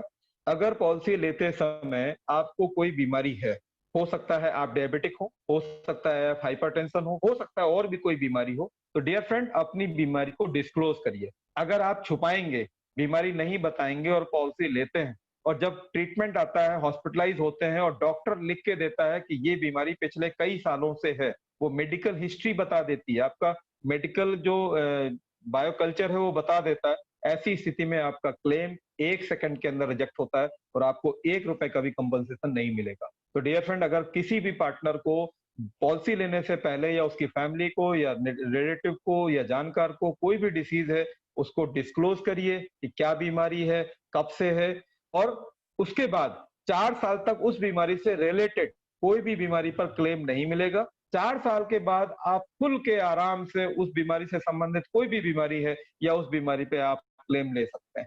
इसी तरीके से अगर कोई इंजरी हुई थी, कोई एक्सीडेंट हुआ था, एक्सीडेंट में सर्जरी हुई, सर्जरी में हो सकता है आपके स्क्रू लगाए गए हों, रॉड डाली गई हो, कुछ प्लेटें लगाई गई हों, और ऐसी जगह पर भी बहुत से लोग इनको भी छुपा जाते हैं, बताते नहीं है पॉलिसी लेते समय और फिर बोलते हैं कि सर मुझे अपने शरीर से जो स्क्रू लगाए गए थे एक्सीडेंट के टाइम पे वो निकलवाना है। तो डियर फ्रेंड अगर किसी भी इंजरी में ऐसी कोई सर्जरी हुई है, ऐसा कोई ऑपरेशन हुआ है, इसको भी डिस्क्लोज करना जरूरी है। 4 साल के बाद अगर दोबारा आप चाहें उस ऑपरेशन करा के उन इक्विपमेंट्स को जो आपकी बॉडी में फिट हैं, निकालना चाहते हैं, तो वो आप निकाल सकते हैं, उसका क्लेम मिलेगा। लेकिन अगर आप छुपाएँगे और फिर क्लेम लेने जाएँगे, तो 101% गारंटी है आपको क्लेम नहीं मिलने वाला है। और यही कारण है क्लेम ना मिलने का जो परसेंटेज आता है इंश्योरेंस कंपनी से कि क्लेम नहीं मिलता है, सिर्फ कुछ कारण ही हैं, जिन कारण की वजह से नहीं मिलता है। अब बात करते हैं कि हेल्थ इंश्योरेंस कंपनी कौन-कौन से प्लान्स हैं। तो डियर फ्रेंड, जो लोग अभी तक अकेले हैं, 18 साल से ऊपर हैं, जिनकी अभी मैरिज नहीं हुई है, वो अपने लिए इंडिविजुअल हेल्थ प्लान ले सकते हैं, क्योंकि बीमारी किसी को बता के नहीं आती, किसी को पूछ के नहीं आती, कभी भी आ सकती है। तो चाहे वो अकेला हो या परिवार के साथ हो, तो अकेला कोई व्यक्ति है तो इंडिविजुअल हेल्थ प्लान ले सकता है। अगर फैमिली वाला है, हस्बैंड वाइफ हैं, बच्चे हैं और बच्चों में भी एक पॉलिसी के अंतर्गत 3 बच्चे, मैक्सिमम 3 बच्चों को कवर करेंगे। 3 से ज्यादा अगर किसी के बच्चे हैं, तो आपको 2 पॉलिसी लेनी पड़ेगी, उनमें दोनों में अलग-अलग कवर लेना पड़ेगा। तो वो फैमिली फ्लॉटर हेल्थ प्लान ले सकते हैं, जिसमें अपनी फैमिली को कवर कर सके। इसी के साथ-साथ हमारे घर में जो पेरेंट्स हैं, हमारे ग्रैंड पेरेंट्स हैं, इनके लिए भी हम सीनियर सिटीजन हेल्थ प्लान ले सकते हैं, क्योंकि सबसे ज्यादा आवश्यकता उनको भी होती है और हॉस्पिटलाइज में जो भी खर्चे होते हैं, वो वहां से क्लेम कर सकते हैं। इसी तरीके से कुछ क्रिटिकल डिसीज हैं, 34 लगभग 32 से 34 कुछ भयानक बीमारियां हैं, जिनमें से एक एग्जाम्पल लेना चाहूंगा, लाइक कैंसर एक भयानक बीमारी है। तो अगर किसी को लगता है कि भविष्य में कैंसर जैसी बीमारी पर लाखों रुपए खर्च हो जाते हैं, बहुत लंबा ट्रीटमेंट चलता है, समय बहुत ज्यादा गुजरता है, तो ऐसी क्लेम के बचने के लिए वो अपने लिए क्रिटिकल हेल्थ इंश्योरेंस ले सकता है। अगर भविष्य में उन 32 या 34 बीमारियों में से कोई भी बीमारी होती है, तो ऐसी पॉलिसी पर वो उस स्पेसिफिक बीमारी पर क्लेम ले सकता है। इसी तरीके से हेल्थ इंश्योरेंस में कुछ स्पेसिफिक डिसीज इंश्योरेंस भी है। डिसीज स्पेसिफिक मतलब वो सीजनल आते हैं और सीजन में आपको आपको खर्चा करा के चले जाते हैं। तो जिस तरीके से वो सीजनल आए हैं, तो इंश्योरेंस कंपनी ने भी उनको अलग-अलग प्लानों में डिवाइड किया है, उनको डिसीज स्पेसिफिक प्लान रखा गया है। फॉर एग्जाम्पल बताना चाहूंगा कि जैसे अभी आप सुनते हैं कि हर साल डेंगू आता है। अब डेंगू में कहीं न कहीं 50,000 से लेके लाख 2 लाख रुपए तक खर्चा भी होता है, तो आपको फाइनेंशियल लॉस होता है। तो ऐसी स्थिति में अगर किसी पार्टनर ने डिसीज स्पेसिफिक प्लान के अंतर्गत डेंगू हेल्थ पॉलिसी ली है, यानी डेंगू से बचने के लिए हेल्थ पॉलिसी ली है और भविष्य में अगर उसे कभी डेंगू होता है, तो वो डेंगू के ट्रीटमेंट को सिर्फ उस पॉलिसी के अंदर ले सकता है। तो ऐसे डिसीज स्पेसिफिक प्लान भी है, वो भी आप ले सकते हैं। और अगर किसी ऑर्गेनाइजेशन को आप चला रहे हैं, किसी कंपनी को आप चला रहे हैं, किसी ऑफिस को काम चला रहे हैं और आपके यहाँ 10 से ज्यादा एम्प्लॉई हैं, 10 से मिनिमम 10 एम्प्लॉय चाहिए, 10 से ज्यादा एम्प्लॉइज हैं, तो आप उनके लिए ग्रुप हेल्थ इंश्योरेंस प्लान भी करा सकते हैं। ऑर्गेनाइजेशन चाहे तो अपने एम्प्लॉइज को भी हेल्थ इंश्योरेंस पॉलिसी से सिक्योर कर सकता है। डियर फ्रेंड, यहाँ बताना चाहूंगा कि अगर मान लीजिए आपके 10 से ज्यादा एम्प्लॉई हैं, तो सिर्फ वो एम्प्लॉय कवर नहीं होंगे। उस हेल्थ पॉलिसी में एम्प्लॉइज के साथ-साथ उनकी फैमिली में उनकी जो वाइफ है, बच्चे हैं, उनको भी कवर किया जाता है। तो ग्रुप हेल्थ इंश्योरेंस में ऑर्गेनाइजेशन अपने एम्प्लॉइज को विद फैमिली कवर दे सकता है। यहाँ पर मैं कहना चाहूंगा कि डियर फ्रेंड्स, आपने अपने पुराने फोन को नए फोन में बदला होगा, अपग्रेड किया होगा, बाइक को कार में अपग्रेड किया होगा, अपने कंप्यूटर सिस्टम को लैपटॉप में अपग्रेड किया होगा, आपने छोटे से घर को बड़े से घर में या विला में या बंगले में कन्वर्ट किया होगा। लेकिन क्या आपने कभी अपनी हेल्थ पॉलिसी को, अपने हेल्थ इंश्योरेंस को अपग्रेड किया है? क्योंकि हो सकता है आपने पहले से पॉलिसी ले रखी हो, आप पहले से कोई इंश्योरेंस प्लान चला रहे हो, लेकिन आज मेडिकल साइंस में नई-नई बीमारियां, नई-नई इक्विपमेंट, नई-नई डिसीज आ रही हैं, नई-नई टेक्नोलॉजी आ रही है, तो क्या आपने अपने हेल्थ इंश्योरेंस प्लान को अपग्रेड किया है? अगर नहीं किया है, तो आपके पास मौका है कि आप अच्छे से अच्छे प्लान में जाके अपनी पुरानी पॉलिसी को अपग्रेड कर सकते हैं और हमारे नेक्स्ट मनी में पोर्टेबिलिटी के जरिए आप बेस्ट से बेस्ट प्लान, बेस्ट से बेस्ट प्रीमियम में बेस्ट से बेस्ट फीचर्स के साथ ले सकते हैं, क्योंकि बहुत से फीचर्स अब नए एड ऑन हो चुके हैं। तो अपनी हेल्थ इंश्योरेंस पॉलिसी को भी अपग्रेड करा लीजिए। तो ये तो थे हेल्थ इंश्योरेंस पॉलिसी के बेनिफिट और मैंने उन सभी के लिए बताया जिनके पास हेल्थ इंश्योरेंस नहीं है, वो जरूर कराएं, अपनी फैमिली को हॉस्पिटल के खर्चे से बचाने के लिए उसको कवर अप दें और जिन लोगों ने हेल्थ पॉलिसी ले रखी है वो उस पॉलिसी को अपग्रेड कर लें, वो चेक कर लें कि उनके पॉलिसी में कहीं कोई ऐसे फीचर्स तो जो नहीं है, जो मिसिंग हो रहे हैं या जो छूट रहे हैं। अब बात करना चाहूंगा मैं यहाँ पर अंत में पर्सनल एक्सीडेंटल इंश्योरेंस के बारे में। डियर फ्रेंड, ये एक ऐसी पॉलिसी है जो हमारे कंपनी के सीएमडी साहब वर्मन जी ने हमारे नेक्स्ट मनी पार्टनर्स के लिए लाए हैं, बहुत से छोटे से प्रीमियम में और फाइनेंशियल रिकवरी के लिए हमारी फैमिली को यहाँ पर रिकवर फाइनेंशियल क्राइसिस से बचाने के लिए रखा गया। तो ये पॉलिसी है स्टार हेल्थ इंश्योरेंस की तरफ से। यहाँ पर स्टार हेल्थ इंश्योरेंस कंपनी के साथ हमारा जो टाई अप किया गया है और ये पॉलिसी मात्र दी गई है 1428 रुपए सालाना, यानी आपको 1428 रुपए महीने नहीं देना है, साल देना है। अगर इसको साल से डिवाइड करेंगे तो लगभग लगभग 4 रुपए का भी खर्चा प्रतिदिन नहीं आता है। और इस 4 रुपए के खर्चे में आप अपनी फैमिली को, यानी वो लोग अपनी फैमिली को कितना सिक्योर कर सकते हैं, चलिए इसके बारे में बात करते हैं। और यहाँ पर एक जानकारी देना चाहूंगा कि अगर आप डायरेक्टली ऑफिस में जाके, स्टार के ऑफिस में जाके इसी पॉलिसी को परचेज करते हैं तो 10 लाख रुपए के एक्सीडेंटल पॉलिसी को 1800 कुछ रुपए में आपको दिया जाएगा। लेकिन हमारे वर्मन जी ने हमारे नेक्स्ट मनी पार्टनर के लिए सबसे बड़ा बेनिफिट दिया कि आपको डिस्काउंटेड प्राइस पे मात्र 1428 में, तो लगभग लगभग 400 रुपए की बचत तो आपको पहले ही हो जाती है। और उसके बाद जो दूसरे बेनिफिट होंगे वो तो अलग है।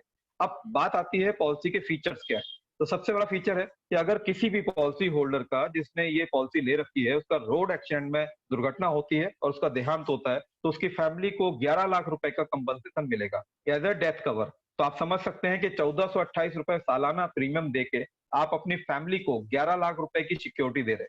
अगर किसी पार्टनर के साथ या किसी भी व्यक्ति के साथ डेथ नहीं होती है, लेकिन वो 100% डिसेबल हो जाता है, मेडिकल साइंस बोलती है कि अब ये व्यक्ति किसी काम का नहीं है, इसके दोनों हाथ नहीं रहे या दोनों पैर चले गए या दोनों आंखें चली गई या रीढ़ की हड्डी खत्म हो चुकी है, अब ये काम करने योग्य नहीं है, तो ऐसी कंडीशन पर भी ये कंपनी आपको या आपकी फैमिली को 11 लाख रुपए के कंपनसेशन जरूर देगी, यानी आपको वहां भी फायदा होने वाला है। इसी तरीके से अगर टेम्परेरी डिसेबल्ड हुआ, टेम्परेरी का मतलब 50% एंड अबव, हो सकता है एक हाथ ना रहा हो एक्सीडेंट में, या एक पैर चला गया हो, या एक आंख चली गई हो, ऐसा कोई भी अगर नुकसान हुआ है, 50% से ज्यादा नुकसान हुआ है, तो भी आपको 5,50,000 का कंपनसेशन यहाँ पे मिल रहा है।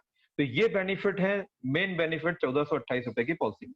लेकिन कुछ कारण ऐसे भी हो सकते हैं कि एक्सीडेंट हुआ, डेथ भी नहीं हुई, 100% डिसेबल भी नहीं हुआ, 50% भी डिसेबल नहीं हुआ, हॉस्पिटलाइज होना पड़ा और खर्चे शुरू हो गए, और आपकी जो इनकम हो रही थी, जिस भाग दौड़ में आप लगे थे, जो कमा के ला रहे थे, वो भी रुक गई, क्योंकि 2 से 3 महीने के लिए आप हॉस्पिटलाइज हो गए। तो ऐसी कंडीशन पे आपको इस पॉलिसी में क्या क्या बेनिफिट मिल सकते हैं। तो सबसे पहला बेनिफिट है वीकली कंपनसेशन, यानी आपकी जो साप्ताहिक खर्चे होते हैं, 5,000 रुपए हफ्ते के हिसाब से 100 वीक तक का आप कंपनसेशन ले सकते हैं।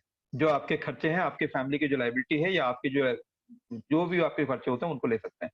इसी तरीके से आपके जो हॉस्पिटल एक्सपेंसेस हैं, मेडिकल एक्सपेंसेस जो हो रहे हैं, अप टू 1 लाख, 1 लाख रुपए तक के आप मेडिकल एक्सपेंसेस को भी कवर कर रहे हैं। उसके साथ साथ डेली कैश बेनिफिट, यानी प्रतिदिन का खर्चा। डियर फ्रेंड, कभी ना कभी आप भी जानते हो, आपके भी प्रतिदिन कोई ना कोई खर्चे होते, तो उनके खर्चे के लिए भी 1,000 रुपए प्रतिदिन के हिसाब से मैक्सिमम 15 दिन का आपको डेली कैश बेनिफिट है। साथ साथ होम कन्वेंस, घर में जो परिवार है उनको भी डेली दूध चाहिए, चाय पत्ती चाहिए, सब्जी चाहिए, खाने पीने के लिए जो जरूरत के आइटम है वो चाहिए, तो उनके लिए भी आप 500 रुपए प्रतिदिन के हिसाब से होम कन्वेंसेस मैक्सिमम 15 दिन का आप ले सकते हैं। इसी के साथ साथ अगर आपको हॉस्पिटल में सुविधाएं अच्छी नहीं मिल रही है, आपको किसी दूसरे हॉस्पिटल में शिफ्ट होना पड़ रहा है, तो एम्बुलेंस चार्जेस में भी आप मैक्सिमम 5,000 तक का एम्बुलेंस चार्जेस ले सकते हैं। इसके साथ साथ मान लीजिए आपके दोनों बच्चे हैं, 2 बच्चे हैं, और दोनों बच्चे स्कूल जाते हैं, उनकी मंथली फीस भी जाती है, और आप हॉस्पिटलाइज हैं और उस समय आपकी इनकम खत्म हो चुकी है, अब आपको बच्चों की फीस देनी है, बड़ी समस्या है। तो यहाँ पर इस पॉलिसी में एजुकेशन ग्रांट के अंतर्गत आप अपने दोनों बच्चों के लिए 20,000 रुपए का कंपनसेशन ले सकते हैं, जो आप स्कूल फीस के तौर पे दे सकते हैं। इसी तरीके से आप जिस वाहन पे थे, उस वाहन की भी टूट फूट हुई है, उसको भी मॉडिफाई कराना चाहते हैं, ठीक कराना चाहते हैं, तो 50,000 रुपए तक का खर्चा आपको व्हीकल मॉडिफिकेशन के लिए मिल जाता है। इसके साथ साथ अगर आप चलने स्थिति में आ गए हैं, लेकिन अकेले नहीं चल सकते हैं, आपको किसी रिलेटिव को साथ लेके चलना पड़ रहा है, ट्रैवल करना पड़ रहा है, कोई जरूरी काम आ गया है, तो आप अपने रिलेटिव को ट्रैवल एक्सपेंसेस के रूप में अप टू 10,000 तक का आप ट्रैवल एक्सपेंसेस भी ले सकते हैं। और साथ साथ अगर कोई मेडिसिन आपके शहर में नहीं मिल रही है, जो आपके इलाज में यूज होनी है, या आपके स्टेट में नहीं मिल रही है, या हो सकता है आपके कंट्री में ना मिल रही है, तो बाहर से ट्रांसपोर्ट कराई जा रही है, तो मेडिसिन का खर्चा तो आपको बियर करना होगा, बट जो ट्रांसपोर्टेशन कॉस्ट है, उस ट्रांसपोर्टेशन कॉस्ट को आप 20,000 तक यहाँ पर रिम्बर्स कर सकते हैं। तो अब आप समझ सकते हैं कि 1428 रुपए में हमारे कंपनी के सीएमडी साहब ने कितनी जबरदस्त पॉलिसी हम सभी पार्टनर्स के लाके दी है। कम से कम इस पॉलिसी को तो सबको अपनी फैमिली की सिक्योरिटी के लिए ले लेना चाहिए। ये मेरा पर्सनल ओपिनियन है, रिक्वेस्ट भी है कि लेना चाहिए, क्योंकि फैमिली को आप कहीं ना कहीं सिक्योर करें।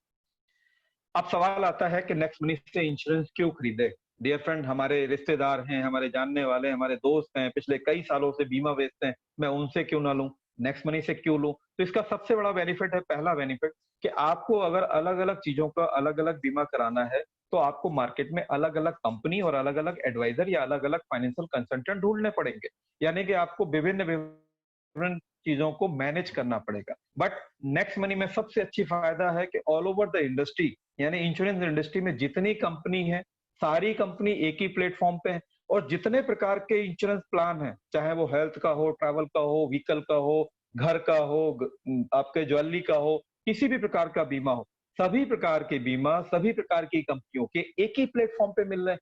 तो आपको कहीं इधर उधर जाने की आवश्यकता नहीं है। नेक्स्ट मनी ने एक इतनी बड़ी छतरी आपको लाके दे दी है, उसी छतरी के अंदर सब कुछ, उस बकेट में सब कुछ लाके दे दिया। दूसरा फायदा क्या है, जो डियर फ्रेंड आज तक मैं गारंटी देता हूं, आज तक आपको टू व्हीलर या फोर व्हीलर या किसी भी वाहन के ऊपर कोई कैशबैक नहीं मिला होगा, यानी कोई अर्निंग नहीं मिली होगी। आपने बीमा का हर साल कराया होगा, वाहन का बीमा हर साल कराते आए होंगे, लेकिन क्या कभी कोई इनकम हुई है? लेकिन नेक्स्ट मनी ने, बर्मन जी ने इतना अच्छा प्लेटफॉर्म तैयार किया हम सभी के लिए कि हम अपनी गाड़ियों का बीमा करें और उसके ऊपर कैशबैक भी लें। अब वो कैशबैक किस रूप में है, तो यहाँ देख सकते हैं कि मिनिमम कैशबैक 37 रुपए 60 पैसे के रूप में आपको मिलता है। सबसे छोटा आज तक जितने भी हमारे नेक्स्ट मनी पार्टनर हैं, जिनको ये कैशबैक मिला है, मैं उन्हीं कैशबैक की बात कर रहा हूँ। ये मैं प्रूफ दिखा रहा हूँ कि हमारे पार्टनर्स को कैशबैक मिला है। तो 37 रुपए 60 पैसे टू व्हीलर के थर्ड पार्टी इंश्योरेंस में सबसे छोटा कैशबैक हमें मिला है।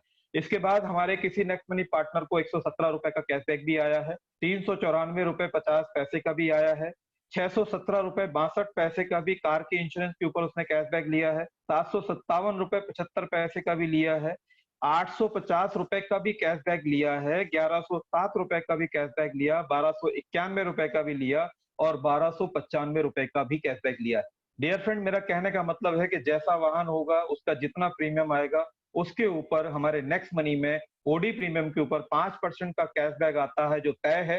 तो ये 37 रुपए 60 पैसे से लेके 1295 रुपए तक का कैशबैक हमारे next money business partner earn कर चुके हैं।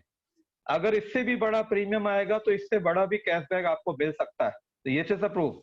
दूसरी बात करूंगा मैं हेल्थ इंश्योरेंस के ऊपर। तो डियर फ्रेंड, हमारे नेक्स्ट मनी में बहुत से लोगों ने, हमारे नेक्स्ट मनी बिजनेस पार्टनर ने हेल्थ इंश्योरेंस कराया। तो हेल्थ इंश्योरेंस की अगर मैं बात करूं तो रिसेंटली 18 जून 2020, आज 21 तारीख है, 2 दिन पहले की बात है, 1179 रुपए 50 पैसे का कैशबैक हेल्थ इंश्योरेंस के ऊपर लिया है हमारे ही किसी नेक्स्ट मनी बिजनेस पार्टनर ने। इसके साथ साथ 2011 रुपए का भी कैशबैक लिया है। अब मैं यहाँ पर पूछना चाहूंगा उन सभी पार्टनर से जिन्होंने अभी तक अपनी आईडी को अपग्रेड नहीं किया है। डियर फ्रेंड, आईडी को अपग्रेड करने के लिए कितना पैसा चाहिए? 1770 रुपए। और उसके बदले में आपको क्या क्या बेनिफिट मिल रहे हैं वो तो आप जानते ही हैं। और यहाँ पर उस व्यक्ति ने हेल्थ इंश्योरेंस कराया जिसको 2011 रुपए का कैशबैक मिला और उसी से उसने अपनी आईडी को अपग्रेड किया, यानी पैसे को जेब से लगाने की आवश्यकता नहीं पड़ी। तो हमारे नॉन प्राइम कस्टमर यहाँ से हेल्थ इंश्योरेंस या वाहन इंश्योरेंस या कोई भी इंश्योरेंस लेके पैसा कमा सकते हैं और उसी कमाए हुए पैसे से अपनी आईडी को अपग्रेड करके नेक्स्ट मनी बिजनेस में बहुत अच्छे बिजनेस को अपडेट कर सकते हैं, बहुत अच्छे मुकाम को हासिल कर सकते हैं। इसी में आगे मैं चलना चाहूंगा तो 2900 रुपए का कैशबैक भी आया हेल्थ इंश्योरेंस के ऊपर। और रिसेंटली अगर मैं बात करूं तो लॉकडाउन के टाइम पे 22 मई 2020, अभी कुछ समय पहले ही निकला है, 3337 रुपए 37 पैसे का कैशबैक है। डियर फ्रेंड, 1770 रुपए का जस्ट डबल, दुगना। आप कैलकुलेट करके देखिए, 3337 रुपए का कैशबैक, ये तो जस्ट दुगने के बराबर आ गया। आप सोच के देखिए कि कितना अच्छा। और उससे भी बड़ी बात करूं तो डियर फ्रेंड, 18 जून जस्ट 2 दिन पहले एक हेल्थ इंश्योरेंस के ऊपर 5,945 रुपए का भी कैशबैक आया है। डियर फ्रेंड, 5,000 रुपए महीने के लोग जॉब करते हैं और यहाँ 5,000 रुपए उनको एक हेल्थ इंश्योरेंस के ऊपर कैशबैक मिला है। और अगर मैं प्राइम मेंबरशिप की कॉस्ट की बात करूं तो इससे 3 गुने से भी ज्यादा है। तो आप सोच सकते हैं कि नेक्स्ट मनी आपको कितनी बड़ी अपॉर्चुनिटी दे रहा है। पर्सनल एक्सीडेंटल की बात करते हैं कैशबैक की। तो पर्सनल एक्सीडेंट में अगर आप मिनिमम 11 लाख की पॉलिसी लेते हैं तो 117 रुपए का कैशबैक आता है। अगर 22 लाख का कर लेते हैं तो 234 रुपए का आएगा। और इससे अगर आप 50 लाख रुपए तक ले जाते हैं तो उसी हिसाब से आपका प्रीमियम भी बड़ा होगा और उसी हिसाब से आपको कैशबैक भी इससे बड़ा आएगा। तो आप समझ सकते हैं कि आपको नेक्स्ट मनी से इंश्योरेंस कराने के क्या फायदे हो गए। पहला फायदा, all over the industry, all over the product in A one platform. And secondly, you have earned cashback in different form. Second one, offer level cashback की बात कर लेते हैं। ये तो गारंटी है किसी को नहीं मिला होगा। मान लीजिए किसी एजेंट ने कुछ आपको डिस्काउंट दे दिया किसी पॉलिसी पे कि चलो भाई कुछ आप रख लो, कुछ मैं रख लेता हूँ, लेकिन क्या लेवल कैशबैक, यानी किसी ने पॉलिसी कराई, किसी ने की और किसी और को पैसा मिला, ये पॉसिबल नहीं है। लेकिन नेक्स्ट मनी में ये भी पॉसिबल हो गया, क्योंकि नेक्स्ट मनी बिजनेस में आपको बताया जाता है रीपर्चेज इनकम में कि किसी भी डिस्ट्रीब्यूटर अगर कोई भी सर्विस यूज करता है तो उसको कैशबैक आता है, और कैशबैक का 25% पैसा ऊपर के 10 लेवल में बराबर बराबर बांट दिया जाता है, जिसको हम बोलते हैं रीपर्चेज इनकम। और इसी को हम दूसरी भाषा में कहते हैं ऑफर लेवल कैशबैक। तो डियर फ्रेंड, ये आपकी टीम पर डिपेंड करती है कि आपकी टीम साइज 10 लोगों की है, 100 की है, 1000 लोगों की है, 10,000 लोगों की है, या 1 लाख लोगों की। और आज बहुत से नेक्स्ट मनी पार्टनर की टीम 1 लाख लोगों की हो चुकी है, 10 लाख लोगों को भी क्रॉस कर चुकी होगी, क्योंकि अगर मैं आज की बात करूं तो लगभग 23 लाख से ज्यादा नेक्स्ट मनी डिस्ट्रीब्यूटर हमारे साथ एसोसिएट हो चुके हैं। और हमारा सपना है दिसंबर 2020 तक हम सभी लोग मिलकर इसको 1 करोड़ तक ले जाना चाहते हैं। तो कहीं ना कहीं 1 करोड़ लोगों की भी टीम होगी, आने वाले समय में 10 करोड़ भी होगी एंड मोर, इससे भी बड़ी बड़ी टीमें होंगी। अब आप सोच के देखिए कि 37 रुपए 60 पैसे का सबसे छोटा कैशबैक आया था, जिसका 25% 94 पैसा 9 रुपए 40 पैसे होता है, और उसको 10 भागों में बांटा गया तो 94 पैसा मिलता है। तो मैं इसको बोलता हूँ मिनिमम 1 रुपी, लगभग 1 रुपए के आसपास एक व्यक्ति से आपको इनकम आई। अगर 5,945 रुपए का कैशबैक निकालता हूं तो 148 रुपए के ऑफर आपको लेवल कैशबैक मिला होगा, क्योंकि 5,945 का 25% का 10 हिस्से कर लीजिए, 148 रुपए समथिंग आपको मिला है। तो डियर फ्रेंड, अगर आपको एक व्यक्ति से 1 रुपए से लेके 148 रुपए तक का लेवल कैशबैक आ सकता है, तो आप सोच के देखो कि यहाँ से कितनी बड़ी इनकम आप अर्न कर सकते हैं। आपकी टीम साइज कितनी बड़ी है, अगर 10 लाख लोगों की है, एक एक रुपए भी आया तो 10 लाख रुपए, और अगर 148 रुपए के हिसाब से आया तो 14 लाख से ज्यादा, 15 लाख से ज्यादा की इनकम आपकी हो सकती है, और ये भी ऑफर लेवल कैशबैक। किसने करा, किसने करवाया, आपको अपनी टीम से आ रहा है। कैसे करना है नेक्स्ट मनी से इंश्योरेंस, तो चलिए इसके बारे में जल्दी से जानकारी ले लेते हैं कि अपने नेक्स्ट मनी एप्लीकेशन के पोर्टल पर जाइए, offer and tie up button आपको दिखता है रिचार्ज के बगल में, उसको टच करिए। टच करने पर आप देखेंगे हमारे एफिलिएट मार्केट के कुछ पोर्टल्स खुल के आएंगे। इन पोर्टल्स में कई बड़े बड़े ब्रांड हैं और वहां पर हमारा इंश्योरेंस पोर्टल भी है। तो इंश्योरेंस पोर्टल को टच करेंगे, उसके बाद हमारा next screen insurance screen portal खुलकर आएगा, जिसके ऊपर नोटिफिकेशन दिया हुआ है कि ओडी प्रीमियम का 5% कैशबैक मिलता है, हेल्थ के ऊपर 10% मिलता है, टर्म इंश्योरेंस पर्सनल एक्सीडेंटल के ऊपर 10% कैशबैक मिलता है। और अधिक जानकारी के लिए आप इस कॉन्टैक्ट नंबर पर सर्च कर सकते हैं। आपने सिंपल क्या करना है, नीचे जो दिए ग्रीन कलर की विजेट बटन दिया गया है उसको टच करना है, और टच करते ही आपके स्क्रीन पर कुछ व्हाट्सएप और कुछ कॉन्टैक्ट नंबर्स निकल के आएंगे। उन नंबर्स को आपको नोट करना है। टू व्हीलर इंश्योरेंस के लिए आपके पास नंबर आ गया है, इस नंबर को आप नोट कर सकते हैं व्हाट्सएप के लिए, कॉलिंग के लिए। और डियर फ्रेंड, सुबह 9:30 बजे से लेकर शाम को 6 बजे के बीच में आप कभी भी कॉल करके या व्हाट्सएप करके अपने वाहन का इंश्योरेंस करा सकते हैं। इसी तरीके से अगर आपको 4 व्हीलर का इंश्योरेंस लेना हो, कॉमर्शियल व्हीकल का लेना हो, हेल्थ इंश्योरेंस लेना हो, टर्म पर्सनल एक्सीडेंटल या कोई भी बीमा लेना हो, तो उसके लिए भी आपको अगेन दूसरा व्हाट्सएप नंबर दिया गया है, अगेन दूसरा कॉलिंग नंबर दिया गया है। आप व्हाट्सएप के जरिए या कॉलिंग करके भी यहाँ से हेल्प ले सकते हैं और अपनी पॉलिसी को करा भी सकते हैं।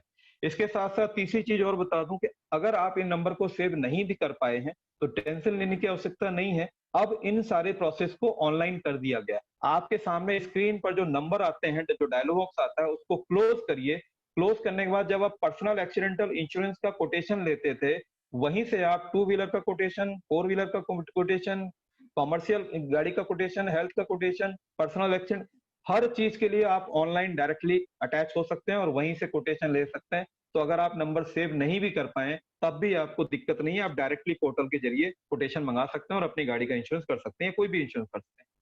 व्हीकल इंश्योरेंस करने के लिए करना क्या क्या है, तो सबसे पहली बात, जो आपको आरसी मिली है, रजिस्ट्रेशन सर्टिफिकेट है जो परिवहन विभाग ने आपको दिया है गाड़ी का, उसकी एक फोटो खींचनी है। और जो पिछली इंश्योरेंस कॉपी है, अगर आपकी पिछली पॉलिसी है तो उसकी फोटो खींचनी है, और दोनों फोटो को आपको व्हाट्सएप के जरिए हमारे पोर्टल पर शेयर करना है। इसके साथ साथ गाड़ी के मालिक का नाम क्या है, मालिक की डेट ऑफ बर्थ क्या है, मालिक का मोबाइल नंबर क्या है, उसका नॉमिनी कौन है, नॉमिनी में उसके फैमिली रिलेशन में कोई भी हो सकता है, नॉमिनी की एज क्या है और नॉमिनी से रिलेशन क्या है।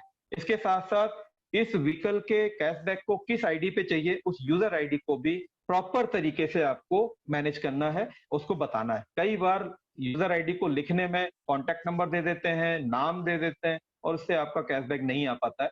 तो कोशिश करिए कि यूजर आईडी जो आपने जनरेट की है सिर्फ वो शेयर करें और आपका कैशबैक आपको विद इन मिनट आपको मिल जाए। इसी तरीके से हेल्थ इंश्योरेंस के लिए आपको क्या कम्युनिकेशन करना है, तो जिस व्यक्ति ने पॉलिसी लेनी है, चाहे अपनी फैमिली की लेनी हो या अकेले लेनी हो, वो अपना प्रपोजल नेम दे, उसके साथ-साथ अपनी डेट ऑफ बर्थ को शेयर करे और उसकी फैमिली साइज क्या है। डियर फ्रेंड, अगर वो अकेला है तो सिंगल लिख सकता है, हस्बैंड वाइफ है तो 2 एडल्ट लिख सकता है, अगर बच्चों के साथ है तो 2 एडल्ट मैक्सिमम 3 चाइल्ड। तो 2 एडल्ट, 1 चाइल्ड, 2 चाइल्ड, 3 चाइल्ड करके आप फैमिली साइज को डिक्लेयर कर सकते हैं। और आपको हेल्थ इंश्योरेंस कितने सम एश्योर्ड का चाहिए, यानी अपनी फैमिली को आप कितने लाख से डिस्कवर देना चाहते हैं, कवर करना चाहते हैं, उसके लिए सम एश्योर्ड आपको तय करना है। मिनिमम 5 लाख से लेके 50 लाख, 1 करोड़ तक का आप हेल्थ इंश्योरेंस ले सकते हैं, ये आपके ऊपर निर्भर करता है। और साथ-साथ आपको यूजर आईडी भी शेयर करनी है, जिससे आपकी हेल्थ इंश्योरेंस का जो 10% का कैशबैक आता है, वो कैशबैक आपको विद इन मिनट आपके वॉलेट में आ पाए। इसी तरीके से अगर पर्सनल एक्सीडेंटल इंश्योरेंस की बात करूं, तो डियर फ्रेंड, यहाँ कोई भी इंफॉर्मेशन आपको शेयर करने की आवश्यकता नहीं है, क्योंकि पर्सनल एक्सीडेंटल इंश्योरेंस को ऑनलाइन बुकिंग के लिए छोड़ दिया गया है।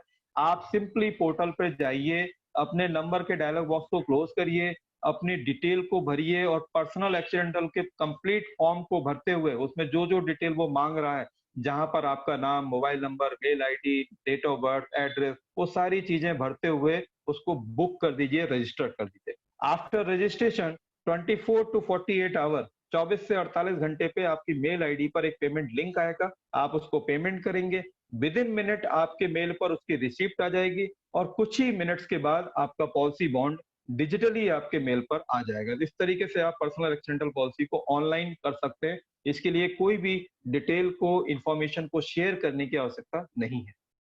यूजर आईडी भी आपको उसी फॉर्म में भरना है, तो इसलिए कैशबैक भी आपको डायरेक्टली वहीं मिल जाएगा, आपको यूजर आईडी भी शेयर करने की आवश्यकता नहीं है। तो पर्सनल एक्सीडेंटल भी आप यहाँ से ले सकते हैं। अब अंत में मेरी प्रेजेंटेशन यहाँ पर पूरी होती है। मैंने सभी चीजों को कोशिश की है कवर अप करने की, और कुछ चीजें अगर छूट भी गई होंगी तो आगे आने वाले समय में हम इसको और नेक्स्ट सेशन में डिक्लेयर करेंगे। अंत में ऐसे प्लेटफॉर्म, ऐसे बिजनेस को डेवलप करने वाले महान शख्सियत को मैं धन्यवाद देना चाहूंगा, हमारे कंपनी के CMD honourable mister Abhishek Kumar Varman जी को, कि जिन्होंने हमें अपने होने वाले प्रतिदिन के खर्चे पे इनकम कमाने का जरिया दिया, हजारों लाखों करोड़ों रुपए बचा के और कमाने का जरिया दिया। ऐसी शख्सियत को हमेशा हमेशा सैल्यूट बनता है, थैंक यू बनता है। दूसरा थैंक यू मैं करना चाहूंगा हमारे expert, insurance expert mister Surendra Kumar ji का, जो इंश्योरेंस को लेके आज तक किसी भी व्यक्ति के साथ कभी भी कोई मिस प्लेस नहीं हुई होगी। हमेशा 24 आवर इंटू 7 डे वो कॉपरेट करते हैं और कभी मैंने उनको इरिटेट होते हुए नहीं देखा, और बेस्ट से बेस्ट प्लान, बेस्ट से बेस्ट फीचर्स के साथ रिकमेंड किया होगा। इवन अगर कोई पॉसिबिलिटी ऐसी हुई कि हम आपकी गाड़ी का या आपका इंश्योरेंस नहीं कर सकते, तो उन्होंने स्पेशली मना किया होगा, आपको भ्रमित नहीं किया होगा। तो ऐसे सपोर्टिव नेचर के व्यक्ति को भी मैं हमेशा सैल्यूट करता हूं, हमेशा थैंक यू बोलता हूं। तो सुरेंद्र जी को भी बहुत बहुत धन्यवाद। और अंत में आप सभी को मैं बधाइयां भी देना चाहूंगा कि हमारे नेक्स्ट मनी को, डिजिटल इंडिया और इंश्योरेंस को सुपर 50 के अंतर्गत हमें एक रिवॉर्ड के जरिए नवाजा गया है। हमारे बिजनेस वॉल्यूम के ऊपर हमको ये रिवॉर्ड मिला, और ये कहीं ना कहीं हम सभी मित्रों का सहयोग है, जिसकी वजह से आज हमारी कंपनी को इस रिवॉर्ड से नवाजा गया है। तो उसके लिए आप सभी लोग भी बधाई के पात्र हैं, कंपनी भी बधाई के पात्र है और सुरेंद्र जी भी बधाई के पात्र। अंत में जितने भी हमारे नेक्स्ट मनी लीडर हों, हमारे डायमंड लीडर हर्ष सैरियोत जी को, कमल सैरियोत जी को, और हमारे गोल्ड लीडर, इवन हो सकता है हमारे डायमंड गौरव सावलिया जी भी हों, जितने भी गोल्ड लीडर हैं, सिल्वर लीडर हैं, नेक्स्ट मनी पार्टनर्स हैं और नेक्स्ट मनी बिजनेस मेंबर्स हैं, उन सभी को मैं प्रवीण रंजन आप सभी को धन्यवाद बोलता हूं, थैंक यू बोलता हूं कि आपने मुझे सुना, मुझे मौका दिया अपने मंच पर बोलने के लिए और मुझे इंश्योरेंस की प्रेजेंटेशन बताने का जरिया दिया। Thank you very much. और again over to Harsh Sairiot ji. Thank you very much Praveen ji, बहुत ही जबरदस्त सेशन आपने लिया और मैं मानना कहता हूं कि बहुत ही बारीक से बारीक इंफॉर्मेशन आपने बहुत ही शॉर्ट ड्यूरेशन के अंदर कंप्लीट करी सर। बहुत ही थैंक यू, बढ़िया और बहुत बहुत धन्यवाद सर आप